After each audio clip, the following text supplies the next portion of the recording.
Así que bueno, Marcelo, en realidad los vinieron a escuchar a ustedes, así que será un gusto poder escuchar en qué conversación está el mundo alrededor de los datos y cómo le podemos sacar provecho. Gracias, Fede. Buenas tardes. Gracias, Fede, por la presentación y la invitación. Disculpen mi garganta, pero para los alérgicos septiembre es un mes crítico. No es por abundancia de goles de Boca que haya gritado últimamente, precisamente. Bueno, algún penal, pero el problema de la garganta no es ese, es la alergia. Yo quiero entonces, en la línea que Fede planteaba, compartir un encuadre conceptual general, contextual, antes de la profundización que ustedes puedan hacer en las conversaciones posteriores. ¿Y por qué la digitalización llega a la producción agropecuaria? ¿Por qué en la Argentina en particular? ¿Y en qué marco está dándose? Yo creo que a veces en la discusión pública, que es menos profunda o precisa que en ámbitos como este, se simplifica un poco esto de la digitalización y de la economía del conocimiento o de la sociedad de la información, y no se advierte que en realidad la gran transformación tecnológica, la economía del conocimiento, no se da como un sector aislado de cualquier proceso económico, sino que se da inserta como parte de distintos antiguos sectores. Y en la Argentina, el rubro en el cual la economía del conocimiento se manifiesta con mayor intensidad es el de la bioeconomía, que la vieja agroproducción que ha evolucionado, ha comenzado a ampliar sus márgenes y hoy aborda ámbitos mucho más anchos, y allí es donde en la Argentina con más contundencia se manifiesta la economía del conocimiento, dentro de lo cual la digitalización es un componente crítico. Pero voy a tratar de contarles un poco de manera contextual, del principio al fin. Voy a usar mi celular para controlar el tiempo, para no excederme. Primero, la agroproducción en la Argentina es una industria internacional. Esto no lo voy a poner solo a los efectos estadísticos, sino para justificar que en este rubro, en la agroproducción, que podríamos hoy llamar la bioeconomía, hay una necesidad, porque es el sector más competitivo que tiene la Argentina, el sector más internacional que tiene la Argentina, por lo cual en este rubro, más que por razones domésticas, porque la tecnología evoluciona, por razones de competencia, hay que acompañar la evolución internacional. El año pasado, la Argentina llegó al récord de exportaciones medidas en dólares histórico. Acá ustedes ven las exportaciones año a año, desde el año 2012 hasta el año 2022. Estas son las columnas de Expo e Impo el año pasado. El año pasado llegó al récord histórico, 88.500 millones de dólares. Nunca la Argentina había exportado tanto antes. Vean ustedes cuánto más comparado con años anteriores. Este año, obviamente, por razones climáticas, esto cae mucho. Las Expo este año están cayendo 25%. Pero se supone que siendo un factor accidental, la cuestión climática, ese nivel de inserción internacional debería recuperarse. Expo Impo el año pasado, récord. Ahora, de esos 88.500 millones de dólares, 65% fueron bienes de origen agropecuario.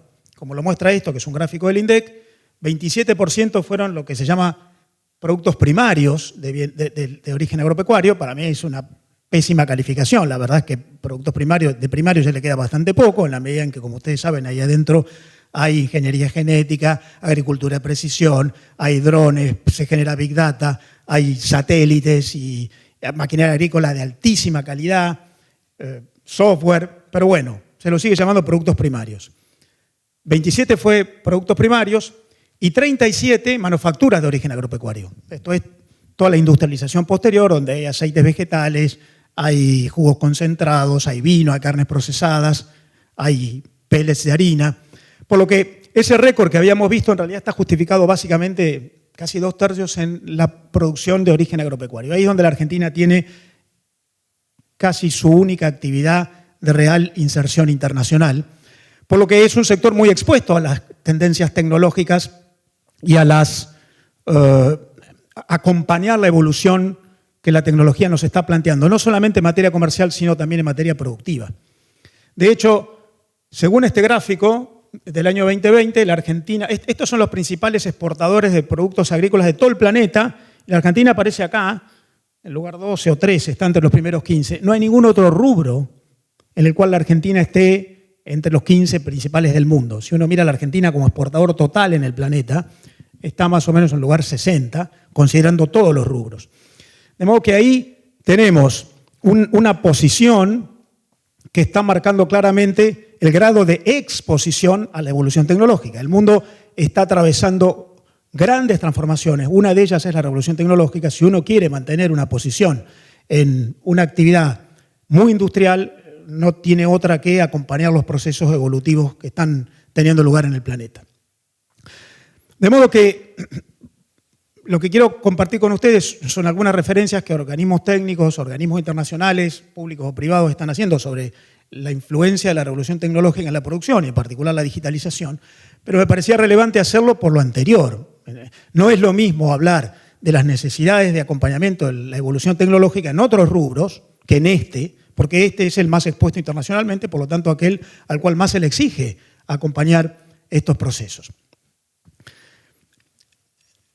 Lo primero que quiero decir es, siendo este un rubro internacional,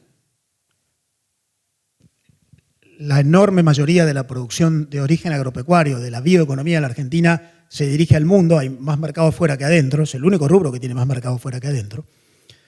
Entonces es importante saber qué está pasando en el mundo, porque si es verdad, como hemos escuchado tantas veces, que el mundo va a una renacionalización de la economía, a lo que se llama el reshoring, a una desglobalización, entonces ahí tendríamos un problema porque se nos está achicando el mercado.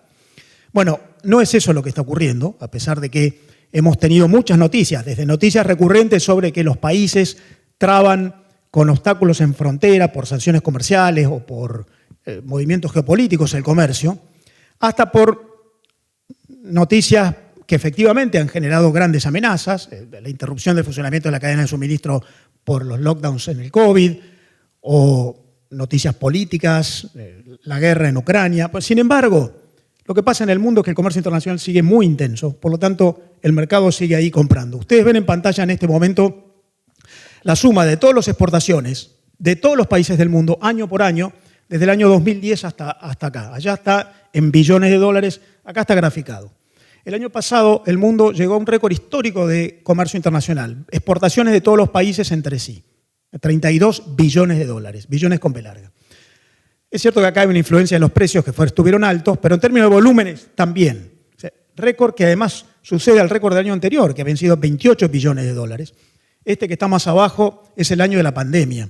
El año de la pandemia, el año 2020, cuando se despertó la pandemia, en el inicio del 2020, la Organización Mundial de Comercio dice catástrofe para el comercio internacional, el mundo se detiene, las exportaciones planetarias van a caer 35%, cayeron 5%.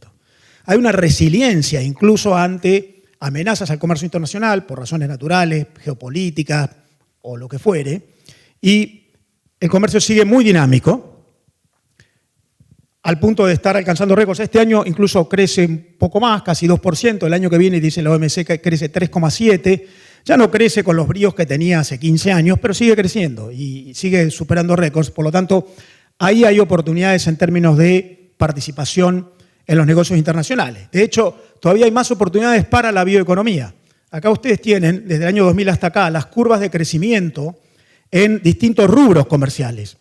Y este es el de las exportaciones de origen agropecuario contra las industriales, y esto es el crecimiento de PBI.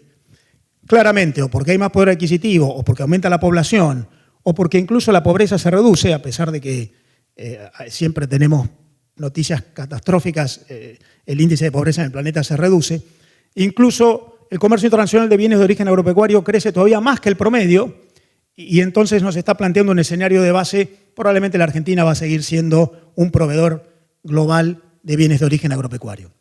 Ahora bien, como vamos a ver en breve, esa oferta internacional tiene que adaptarse a crecientes condiciones tecnológicas renovadas, dentro de lo cual lo que llamamos la digitalización, que es un proceso de modificación sustancial del modo en el cual se produce, se invierte, se trabaja y se comercia, está teniendo lugar. De hecho, Este es un análisis que surge de la FAO. Si uno trata de entender muy bien, como vimos, crece el comercio internacional de bienes agropecuarios todavía encima del promedio mundial. ¿Cuál es la principal razón que explica ese crecimiento? Y esto lo explica la FAO. En realidad es la productividad. No hay un crecimiento por más tierra, no hay un crecimiento por razones coyunturales. Lo que hay es un crecimiento de la producción y la exportación de bienes de origen agropecuario en todo el mundo porque mejora la productividad. ¿Y por qué mejora la productividad? El principal motivo, en verde está el incremento atribuido a la productividad por la revolución tecnológica. La revolución tecnológica está teniendo hoy, aún en la bioeconomía, muchísima más incidencia que asuntos que habían influido más antes. Por ejemplo, la naturaleza, el clima o incluso condiciones no solo geográficas, sino macroeconómicas. Esa incidencia de la revolución tecnológica en realidad obedece a que deberíamos rever lo que nosotros consideramos como globalización. Yo le dije, el comercio sigue creciendo, hay noticias que anticipan amenazas para la globalización económica, sin embargo, los números siguen dando muy bien, los flujos de inversión extranjera directa también crecieron el año pasado hasta los mejores niveles. En realidad lo que ocurre en el mundo es que está modificándose lo que entendemos por globalización, que ya no es solamente mero comercio de bienes físicos. Dice Richard Baldwin, para nosotros la globalización son los contenedores arriba de los barcos. Bueno, no es más eso. En realidad es un conjunto de transacciones con muchos rubros, 6, a mí me gusta llamarlo por eso la globalización hexagonal, 6 rubros que se retroalimentan entre sí. La globalización son 6 cosas, no es una. Es, por supuesto, el comercio internacional de bienes. Seguimos vendiendo cosas físicas, seguimos vendiendo granos o carnes o pescado o aceites, sí. Pero además es comercio internacional de servicios, crecientemente dinámico, más dinámico que el de bienes, que no va aislado. Los servicios son cada vez más relevantes dentro del comercio de los bienes. O sea, hay muchísima literatura que está diciendo estamos midiendo mal el comercio internacional, dice el McKinsey Global Institute. Si nosotros nos podemos escarbar un poquito, más de la mitad de todo el comercio internacional son servicios. Servicios que muchas veces van acompañando a los bienes, que van detrás de los bienes, pero que en realidad nos obligan a los que hacemos bienes a acompañarlos con servicios vinculados con una enorme cantidad de prestaciones, dentro de lo cual la digitalización tiene un aporte sustancial. Se habla en el mundo de que ya no se venden productos, sino que se venden prestaciones, dentro de las cuales están los productos, pero hay muchas otras cosas. Tercer rubro que hay en el mundo son los flujos de financiamiento internacional. Financiamiento que está cada vez más descentralizado, cada vez más dinámico, cada vez a través de instituciones más innovativas y que se dirige a proyectos vinculados con la nueva economía. El cuarto rubro, como yo les dije, son los flujos de inversión extranjera directa. Los que estén tapados por este sillón no lo van a ver. Flujo de inversión extranjera directa es el cuarto rubro de la globalización. Todo esto va junto. No se puede comerciar más si uno desalienta la inversión o si uno apaga el financiamiento. Pero hay 2 rubros, perdón para el que venga después, pero yo voy a modificar la escenografía. Espero acordarme después a volver a la logística. Hay 2 rubros que son críticos en la nueva globalización y uno de ellos son los flujos de información, datos y conocimiento. Este es el gran motor de la globalización hoy. Los flujos de información, datos y conocimiento vinculados con datos que se comparten, con generación de Big Data, con capital intelectual creado a través de empresas que actúan en redes de valor, empresas que actúan solos o que actúan en redes, ahora lo vamos a ver, en realidad que van generando en el previo a la producción o en el post-comercio una cantidad de prestaciones tecnológicas que influyen en todo, inclusive y especialmente en la agroproducción, que como yo les decía hace un rato, tiene una incidencia de la revolución tecnológica enorme. Por lo que este es el principal motor de la globalización hoy, los flujos de información, datos y conocimiento, que no actúan solos, nadie come datos, nadie se viste con datos, en realidad son el principal insumo para la generación productiva hoy, y en particular para la agroproducción. Dice Bernard Marx, el gran difusor de la economía de los datos han pasado a ser el principal insumo de toda la producción, inclusive de la bioeconomía, el principal insumo para la generación de valor posterior. Y este quinto flujo está vinculado con el sexto, que es el que está acá abajo, que son las migraciones, y en particular las telemigraciones. O sea, las migraciones no son tan importantes a la antigua de gente que se desplaza físicamente, sino que se desplaza a través de Internet, trabajando de un lugar al otro, prestando servicios desde un lugar al otro o desde el espacio, desde una nube. Todo esto funciona de manera sistémica. No hay un flujo solo. Si van todos, funcionan todos. Si uno interrumpe algunos de estos, probablemente tenga problemas en algunos de ellos. Y la Argentina, la verdad es que está pagando un costo porque en algunos de estos no está tan bien. Y eso está generando una desaceleración en el crecimiento no solamente del comercio internacional en general, sino de la agroproducción. Como yo les mostré recién, estamos entre los 15 primeros. Sin embargo, en los últimos 10 años, según la FAO, el valor generado por toda la producción agropecuaria en el planeta creció el doble de lo que creció en la Argentina. Lo cual nos muestra, primero, en punto de partida de mucha competitividad argentina, pero hay un contexto que está afectando esta sistematicidad que habrá que corregir en adelante. Bueno, esperemos que la Argentina pueda sacarse encima algunas mochilas que están impidiendo el funcionamiento adecuado de su inserción internacional. La inserción internacional ocurre en el marco de la revolución tecnológica. No es algo que está al lado, está dentro. La revolución tecnológica no ocurre de manera autónoma, sino que ocurre de manera aplicada. Y ocurre de manera aplicada en la producción, o en ese cuadrado que es la inversión, la producción, el trabajo y la comercialización.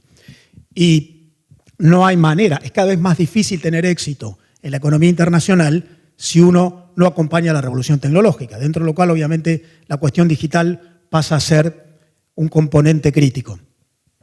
Hace un tiempo, un autor que se llama Jonathan Knowles, tratando de entender esto, un problema que tenemos con todo esto es la cuantificación. Cuando nosotros queremos medir todo esto que está ocurriendo en el mundo, nos encontramos primero con un problema de metodología. Las estadísticas con las que contamos son estadísticas creadas después de la Segunda Guerra, cuando se creó la OMC, y entonces seguimos midiendo cosas por un nomenclador anterior. De hecho, si ustedes se ponen a buscar el nomenclador arancelario, esto se llama aparato de telefonía. Y díganme ustedes, pónganse a ver cuánto usan de teléfono de esto, y es menos de 2-3%. Y así hay una enorme cantidad de flujos que ocurren en el mundo que tienen que ver con la revolución tecnológica, en particular con la digitalización, que muchas veces no podemos medir. Es lo que se llama la generación de capital intelectual, o de intangibles como parte de la producción. La producción competitiva está cada vez más compuesta por intangibles. Seguimos vendiendo tangibles, seguimos vendiendo granos, carnes, frutas, pescados, pero hay cada vez más composición de intangibles en el proceso productivo para darle una consideración en el mercado que hace al éxito. Entre mis distintas actividades, yo manejo la oficina en la Argentina de una organización mundial que se llama International Chamber of Commerce. Hay un trabajo que hemos hecho en la ICC, la International Chamber of Commerce, que más o menos termina en esta conclusión.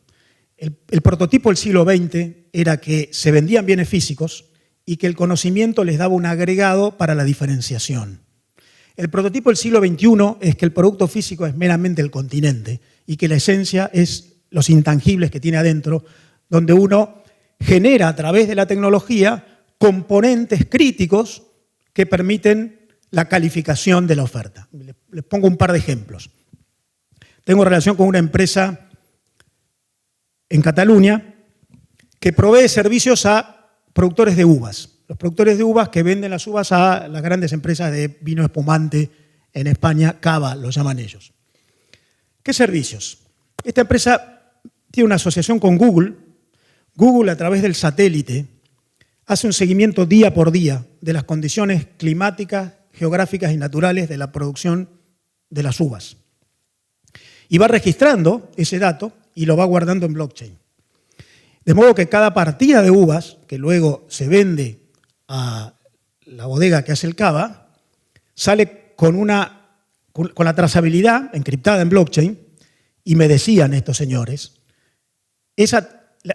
ya estamos avanzando hacia la descomoditización. Ya no vale lo mismo cada partida de uva, porque esa información registrada, además con las garantías que concede blockchain, le permite a la bodega ir anticipando la calidad de la uva. ¿Quién hubiera dicho que Google iba a ser un tremendo proveedor de la industria agropecuaria? Hace poco estaba también trabajando con colegas de ICC en Estados Unidos y nos ponían en contacto con productores de carne de cerdo. Estos señores de carne de cerdo, en realidad producen cerdos, crían cerdos, y a través de inteligencia artificial han desarrollado un programa por el cual pueden medir la sanidad, en realidad el bienestar animal. Bienestar animal que tiene directa incidencia en la calidad de la carne, por lo menos el mercado paga, descomoditización. ¿Cómo miden el bienestar animal? La inteligencia artificial ha detectado a través de la percepción del gruñido del cerdo si hay más estrés o menos estrés o si hay mayor o menor bienestar. Y eso a través de blockchain se mueve hacia una certificación que vale en el mercado mucho más que un sello oficial.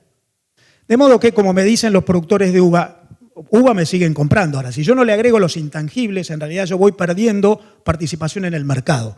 Por lo tanto, la revolución tecnológica modifica la calificación de la producción al punto que si yo no tengo los intangibles, en realidad puedo tener los productos físicos y puedo quedarme sin mercado o quedar relegado a vender en los mercados que pagan menos. Jonathan Knowles dice, si nosotros nos ponemos a medir el valor en la economía internacional, y hizo un estudio hace un par de años, 2020, él dice, el componente físico del valor generado en la economía internacional hoy representa el 30% del total, y el restante 70% es el componente intangible. No es que no vendemos más físicos. Yo tengo ropa, los zapatos, vengo de comer un bife, un ojo de bife que estaba espectacular, pero hay creciente componente intangibles en el diseño de la producción, en la manufacturación o en la generación de condiciones cualitativas para la inserción en los mercados externos. De hecho, este trabajo de Brand Finance en realidad ya no mide como en el cuadro anterior el valor generado, sino acá mide la explicación del valor de las compañías en el mundo. Y dice, la mitad del valor está explicado por bienes físicos, la otra mitad está explicado por la generación de intangibles, por el capital intelectual vinculado con los intangibles que esa economía desarrolla. Intangibles vinculados con la ingeniería, la innovación, las patentes, la propiedad intelectual, el diseño, la generación de arquitecturas vinculares mejor diseñadas. La tecnología no es solo dura, es blanda. Y no es solamente una invención, a veces es un mejor aprovechamiento de los recursos a través de innovaciones como las que nos permite la digitalización. De modo que la economía del conocimiento, como yo les decía al principio, llega incluso hasta la bioeconomía, en distinta incidencia, desde las modificaciones genéticas hasta la trazabilidad en blockchain que puede surgir en las uvas o en la carne de cerdo que les mostré recién. Y como ustedes saben, hay muchos otros, leí el fin de semana, de drones que detectan cuando las vacas están pisando mal, cosa que al ojo humano no resulta tan evidente, lo cual está permitiendo detectar algún problema en la sanidad en los rodeos, y eso va detectando qué animal y qué dolencia tiene, porque en realidad ya hay mucha información cargada en esos drones. La economía del conocimiento no es software, no es Globant vendiendo software. Está muy bien, Globant vende software, pero en realidad se ve mucho más adentro de los procesos productivos. Hay mucho más economía del conocimiento adentro de lo demás que afuera de lo demás. Y aún los que venden afuera y puro, en realidad lo hacen para insertarse como insumo en los procesos productivos adicionales. Ahora, esto en la Argentina no sería tan significativo si no fuera por lo que les dije al principio, porque la agroeconomía es una economía internacional, muy competitiva y sometida a este tipo de exigencias. Esa economía global del conocimiento que supone que el saber y no la información es el motor. No es solo información. La información tiene que ser un insumo para la generación de innovaciones. Tom Davenport en la Universidad de Harvard dice, muchas empresas confunden empresas confunden información con conocimiento. Y dice, en realidad la información siempre es un hecho externo, aunque yo tengo una base de datos adentro de mi compañía. El conocimiento es un proceso que yo genero, por lo tanto es un hecho endógeno. El conocimiento siempre es endógeno. La sociedad es del conocimiento más que de la información. Y ese conocimiento se da a través de 5 grandes maneras. Institucionalizado, patentes, royalties, servicios contratados, eso está juridizado. Incorporado en servicios, cuando yo vendo servicios adicionales, estos señores que venden el blockchain para la trazabilidad de la uva. Organizacional, que es el capital intelectual. la generación de redes de empresas que empiezan a inventar modos en los cuales se pueden vincular y aparecen alianzas insospechadas, como que Google es un proveedor de la industria vitivinícola en Cataluña. Por lo tanto, el capital intelectual entendido como la manera de encontrar quién puede ser mi proveedor, con quién puedo aliarme, tener aliados adecuados es tan importante como tener clientes adecuados. El cuarto es el informal, que este es el más interesante. Hay creciente generación de conocimiento informal no detectado, que las estadísticas no están midiendo. Me decía hace unos meses en Ginebra, Suiza, la número 2 de una empresa alemana, una de las más importantes vendedoras de autos. Me decía, cuando nosotros vendemos un auto, lo cobramos 2 veces. La primera vez es explícita, me pagan el auto. La segunda vez, ese auto sale a las rutas de Europa y envía información permanentemente a la central. El auto queda conectado, los autos son inteligentes, sobre todo en Europa. Eso nos genera a nosotros Big Data. Es el principal insumo que tenemos para la producción. Con el Big Data nosotros ajustamos la producción cada año, corregimos, modificamos, adaptamos.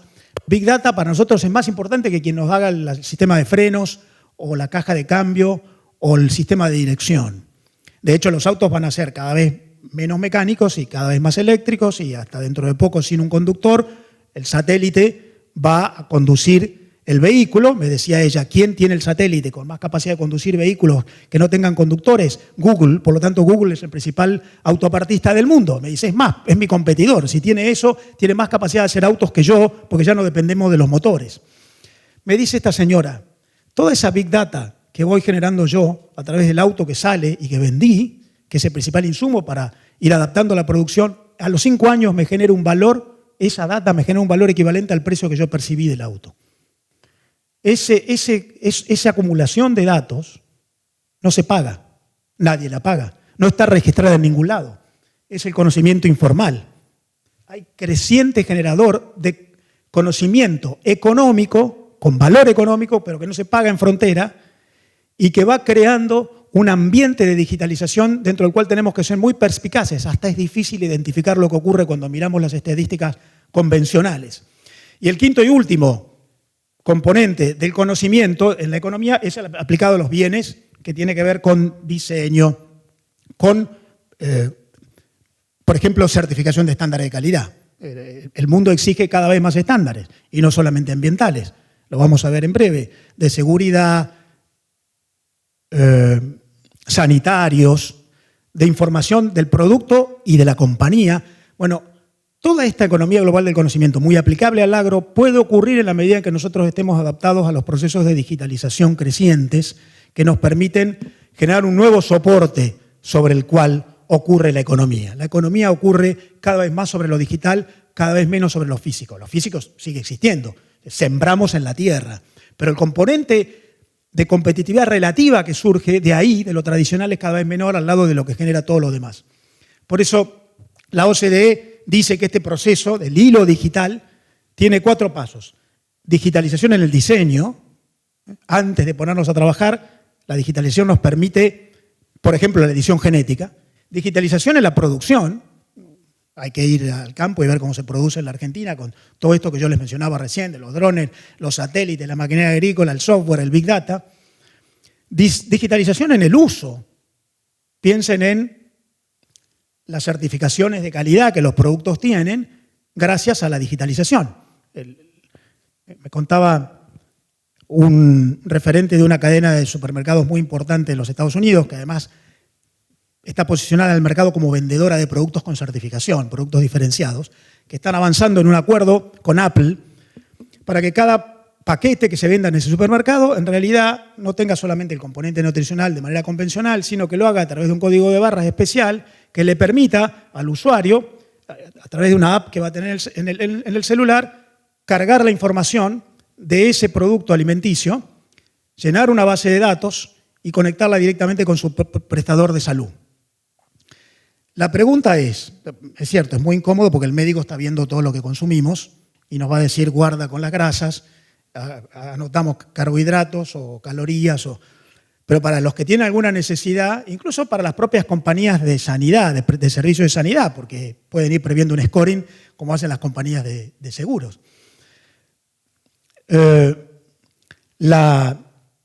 el uso exige que desde que nosotros empezamos con la producción primaria vayamos adaptándonos para ir acompañando el producto. En realidad la demanda nos pide cada vez más, desde el inicio del proceso, la digitalización. Y el último paso es la relación con el cliente, el envío del producto al mercado, donde hay claramente cada vez más servicios postventa relativos a la economía del conocimiento. Por eso es muy interesante este trabajo que hizo el G20, que dicen, mire, si nosotros queremos mirar los números tradicionales, vamos a ver que hay mucho físico y mucho digital, ¿no? La economía tiene físico y tiene digital, como cualquiera de los ejemplos que les mencioné. Ahora, ese digital, guarda, no lo estamos midiendo bien, dice, porque hay mucho comercio digital explícito y hay mucho comercio digital implícito, non-monetary digital flows, dicen, como el auto que envía información a la casa matriz que produce el auto y genera Big Data y permite una reformulación. Y todos nosotros estamos generando non-monetary digital flows todo el tiempo. Yo cuando vine para acá usé Google Maps, vengo de la torre de la ICBC, y para ver cuánto tardaba, porque Fede me había puesto un horario, dejé el ojo de bife por la mitad. Y no tengo capacidad digital para acreditarlo, así que no te lo puedo cobrar. Google Maps, ¿qué es Google Maps? Es un non-monetary digital flow. Yo cuando vengo para acá le pido a Google información, me la da, eso me da valor económico. Yo pude quedarme un poquito más al almuerzo en la medida que sabía por dónde iba a tener que venir y en qué condición. Y Google recibe de mí valor, genera Big Data. Todos los que como yo le damos info a Google, le da un poder enorme, Big Data, gran insumo. Google me da a mí gratis, yo le doy a ellos gratis, todo tiene valor económico, non-monetary digital flows, como el ejemplo del auto, o como muchísimos otros, lo cual está modificando sustancialmente la arquitectura de las nomenclaturas en base a las cuales nosotros medimos todo, inclusive la agroproducción. Por lo cual, como dice KPMG en este trabajo, lo que están cambiando son las cadenas de valor. Porque las cadenas de valor ya no son un ámbito al cual yo vendo y que se le ingenie el que avanza después, sino que va exigiendo adaptación de la fuerza de trabajo, va exigiendo esto que es muy interesante, que ellos llaman the right edge, la tecnología que no solamente tiene que ser tecnología de última generación, tiene que ser tecnología compatible con los demás eslabones de la cadena, porque después hay que ensamblar en la medida en que el proceso es de proceso de integración de información. La cadena de valor integra más información que físico. Físico son 2, 3 etapas. Por lo tanto, las cadenas de valor están cambiando sustancialmente gracias a la digitalización, y especialmente en un rubro como el de la bioeconomía. Porque las decisiones ahora son tomadas en base a datos que yo vendo junto con el producto. Esto se va a exacerbar. La revolución tecnológica es de un vértigo enorme y está poniendo a esta actividad, que muchas veces en la Argentina no se comprende, en un piso mucho más alto en términos de exigencias de acompañar el proceso digital, porque de esto depende de si seguimos siendo internacionales o no, o a quién le vendemos. ¿Podemos seguir vendiendo a la vieja usanza? Sí, por supuesto, nos van a comprar los países más pobres que pagan menos y son menos confiables. Queremos seguir llegando a los grandes, hay que acompañar el proceso. Esto está generando algo muy interesante en términos de cadena de valor, que es lo que se llama la generación de conexión de productos. Hay cada vez más contacto entre un rubro y otro. Ya no hay la producción agropecuaria o la economía del conocimiento. Están macheadas. Hay cada vez más relación de unos con otros. El ejemplo que les ponía del supermercado. ¿Qué es eso? ¿Es retail? ¿Es industria alimenticia? ¿Es servicios basados en el conocimiento? ¿Es industria de la salud? Los productos conectados entre sí. Hay cada vez más interconexión y cada vez va a haber más en la medida en que cada producto va a tener su registro y su huella digital, y en la actividad alimenticia eso es crecientemente significativo por las exigencias que el mundo está planteando en términos de estándares y de seguridades. Por lo que no es como la globalización anterior en la cual las empresas se conectaban entre sí. Hoy se conectan los productos entre sí. Yo tengo una mascota que tiene un tag a través del cual yo sé a dónde está cuando no lo encuentro. Es un gatito, así que hace lo que quiere y está por donde quiere. Los productos están interconectados. Hay cada vez más vinculación de productos entre sí, no ya de empresas entre sí. Por lo tanto, el right edge es una adaptación tecnológica que especialmente en industrias sensibles como la bioeconomía hay que ir acompañando. Algunas últimas condiciones, referencias a determinadas otras condiciones, además de las economías o las condiciones productivas de lo que yo les hablé. La Argentina está en pleno proceso de discusión política. Esto también exige condiciones políticas. En primer lugar, ¿qué están haciendo los países del mundo para acelerar esto? Esto es crecientemente global. Esta economía de la que estamos hablando no puede ser nacional. El conocimiento, por definición, es planetario.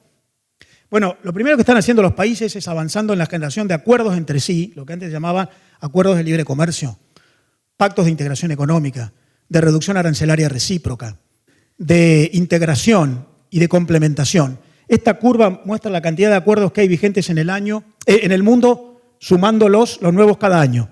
Las columnas muestran los nuevos cada año, este es el stock. Hoy hay más o menos 320 acuerdos vigentes, la gran mayoría celebrados en los últimos años. Esto hace que, según la OMC, este número es muy contundente, el 70% de todo el comercio internacional entre todos los países del mundo tiene cero arancel hoy. El mundo se ha abierto y ha reducido los aranceles en frontera para permitir esa interconexión. Las máquinas, el conocimiento, el software, el saber, los bienes físicos, las prestaciones de servicios complementarias, por lo que también esto es más fácil cuando uno genera procesos de facilitación política. Esos acuerdos de libre comercio, de hecho, ya no son solamente acuerdos de reducción arancelaria, y esto es especialmente significativo para la bioeconomía. Son acuerdos que van completando esos pactos con un montón de materias adicionales a las arancelarias. Condiciones sanitarias comunes, condiciones de producción comunes, sociales, vinculadas con subsidios, propiedad intelectual, movimientos de capital, condiciones de inversión, leyes vinculadas con lo ambiental. Los países empiezan a generar alianzas en los que crean coaliciones regulativas. Y ahí está, por ejemplo, el acuerdo Mercosur-Unión Europea. El almuerzo del cual vengo era con un brasileño muy involucrado en estos temas. ¿Por qué está parado el acuerdo Mercosur-Unión Europea? Porque la Unión Europea exige que garantice Brasil no desforestación en la producción agropecuaria. Por lo que ya no es un tema de bajar aranceles o de que me subsidies. Es que vos empieces a generar condiciones comunes en un montón de otras disciplinas que los países celebran entre sí. La Argentina es un país con poca inserción internacional. Si quiere tenerla, va a tener que adaptarse a este tipo de condiciones. Si hay un rubro sensible, como pasa en la negociación entre el Mercosur y la Unión Europea, es el rubro de la bioeconomía. Vamos, pero no deforesten, y después te pedirán un montón de otras cuestiones vinculadas con la huella de carbono o con las modificaciones genéticas o lo que fuere. En muchos casos estas cosas se usan exageradamente. Yo creo, por ejemplo, que Europa es exagerada en esto, pero son las condiciones y lo mejor es ir adaptándose a menos que uno quiera quedar protestando y pedir alguna indemnización que no llegue. De hecho, miren esto, impacto de los Free Trade Agreements, de los tratados de libre comercio, en el comercio regional, en el mundo. Miren el impacto que tiene en toda la cadena agroalimenticia. 61, 70, 88% el impacto que tiene los que han celebrado estos acuerdos en la bioeconomía en relación a los que no lo han celebrado. Y ahí la Argentina tiene una asignatura pendiente en términos políticos. Ahora, obviamente, no es solo agenda política, también es agenda productiva, también es una adaptación crítica en el modo en el cual nosotros generamos nuestra oferta. Lo primero que yo diría es que así como tenemos una revolución tecnológica en marcha, así como tenemos condiciones políticas y geopolíticas que influyen mucho, y lo que les mostré recién tiene que ver con la geopolítica, los países que celebran esos acuerdos de coalición tienen más intensidad comercial que los que están más lejos. También tenemos como tendencia de la época una creciente inestabilidad. La inestabilidad en las condiciones es un dato que llegó para quedarse. Dice Rita Gunther McGrath en la Universidad de Columbia. En el siglo XX lo normal era la estabilidad, la inestabilidad era un accidente. En el siglo XXI lo normal es la inestabilidad, por los avances tecnológicos, por las disrupciones, por los cambios geopolíticos. De modo que, miren esto, este es índice de incertidumbre que hace el Fondo Monetario Internacional. Miren el nivel de fines del siglo pasado, acá abajo, el nivel de inicio de este siglo, acá arriba, el nivel de ahora. Los niveles de incertidumbre que afectan las condiciones productivas, precios, exigencias de calidad, impacto tecnológico, mercados, componentes dentro de las cadenas de valor. Google ahora es mi proveedor, quien lo hubiera dicho. Modificación de los escenarios de integración pasa a generar escenarios de incertidumbre mayor. Por lo cual, de lo que se trata es de una redefinición de la estrategia productiva y comercial. Dice Stan Shih, un coreano que a principios de este siglo empezó a analizar estas cosas, dice, miren, si yo dibujara la cadena de producción mundial de cualquier rubro en el siglo XX, yo la podría dibujar con una curva más o menos recta, una línea recta, y más o menos las distintas etapas de la cadena de valor, todas generan el mismo valor. La ingeniería, la investigación y desarrollo, la organización de los insumos, la manufacturación, el mayorista, minorista, postventa, más o menos todo generaba lo mismo. Dice Stan Shih, el siglo XXI es distinto. Es lo que él llama una curva de la sonrisa. El valor ahora se genera acá, donde yo genero monopolización intelectual, ingeniería, innovación, big data. No solamente en los intangibles, sino en los tangibles, como las modificaciones genéticas, se genera ahí o se genera acá, en el grado de relacionamiento final que yo tengo en la cadena de valor, en la medida en que consigo aliados adecuados y me integro en redes modernas. Y dice, la competencia global hizo que a la mera manufacturación física, lo que antes nos hacía competitivos, la mando acá abajo, es donde menos valor se genera. Por lo tanto, seguimos haciendo cosas físicas, pero en realidad el valor de las cosas físicas se está generando en el principio o en el final de las cadenas de valor. En ese final, uno de los componentes críticos, como les mencionaba antes, son los estándares. El mundo nos exige respetar cada vez más estándares y especialmente en la bioeconomía. Estándares que no solamente son los que se certifican con un sello oficial, sino, como veíamos recién, en muchos casos los que se pueden digitalizar. La trazabilidad de las uvas que les conté recién, o la condición de bienestar animal que hace que me paguen más la carne de cerdo a través de inteligencia artificial. Estándares sanitarios, ambientales, de bienestar, de seguridad, informativos, relativos a las empresas, no solamente relativos al producto.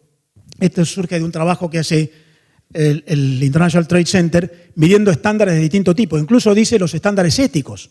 Empiezan a mirar no solo el producto, sino la empresa. Porque en realidad, como la curva de vigencia del producto se achica, el ciclo de vida del producto se achica, en realidad, para vender en el mundo, nuestros clientes nos van a elegir cada vez más por lo que mostremos como empresa de continuar la evolución tecnológica que por lo que mostremos por nuestro producto, que en realidad estará sometido en breve a nuevas condiciones tecnológicas. Por lo que para las empresas hay 4 grandes condiciones. Así como vimos las condiciones para la política, integrarse, abrirse, alianzas. John Kay, en la London Business School, dice 4 condiciones para esta economía. Primero, tener una estrategia. Saber a dónde voy, qué mercado, para satisfacer qué necesidad, a través de qué producto, con qué socios.